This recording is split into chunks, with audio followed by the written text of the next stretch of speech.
Hey patrons, how are you? It's Queen Auset-Heru, and now we're going to do a few magical minutes.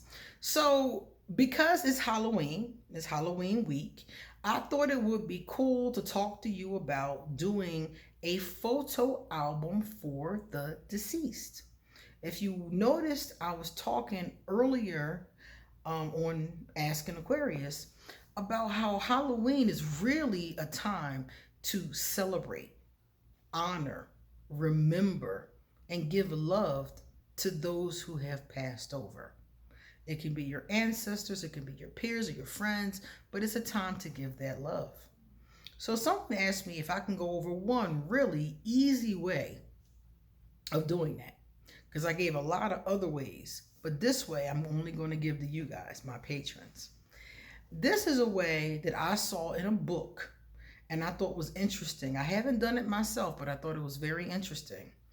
It's all about doing a deceased photo album. And the idea is to get a photo album and to fill it with pictures of people that you have lost. Now, this is something that you can add to throughout the year.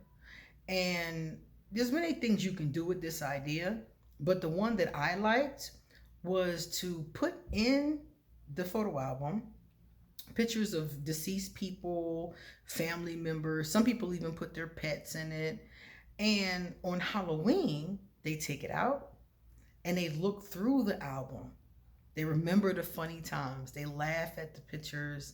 They tell the stories. They tell their children about their grandmother, their great grandmother. And they might even, do something that that particular ancestor or one of their ancestors might have enjoyed.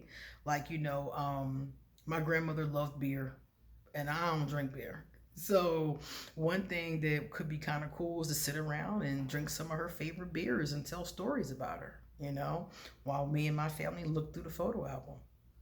You can really personalize it based on, what your family or what your people are into. But we call it a deceased photo album. So nobody who's alive should be in the photo album, just people that you've lost. And you take it out on Halloween, look at the pictures, pay homage to that person, lay it out on your coffee table, maybe put a candle, in a fire safe dish nearby. And every Halloween, that's your time. Even if you haven't had a time or haven't had a chance to do it throughout the year, but every Halloween, when the veil is the thinnest, you come back to that album and remember those people, honor those people, celebrate those people.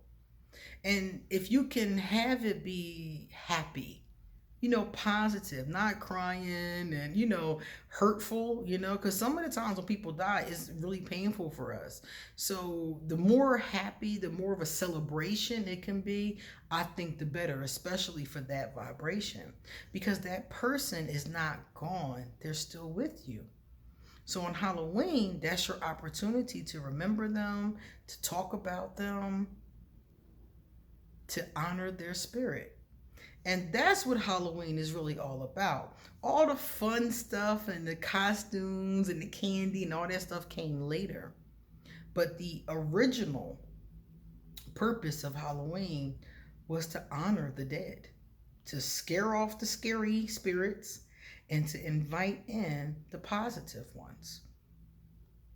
So that's our magical minutes. And you can get a photo album from the dollar store. They're very inexpensive. You can get them from the dollar store now. If you're somebody who doesn't have pictures of family, you can buy a printer and go on your cousin's Facebook, your uncle, your aunt, your family members who are on social media, see if they have any pictures. You can just print them out very easily like that. You don't have to ask people to give you a copy of the picture. You can just use printouts. It doesn't have to be like a fancy production, or it could be fancy. You can get a beautiful photo album and make it beautiful and ornate and fancy if you want to. Put borders around the pictures and all kinds of stuff. There are lots of ways to decorate a photo album. It just depends on what you want to do, because it doesn't matter how much you spend on it. It's not about it being expensive or elaborate. It's just about it being heartfelt. Okay? All right, guys. Happy Halloween. See you next week. And thank you so much for being a patron.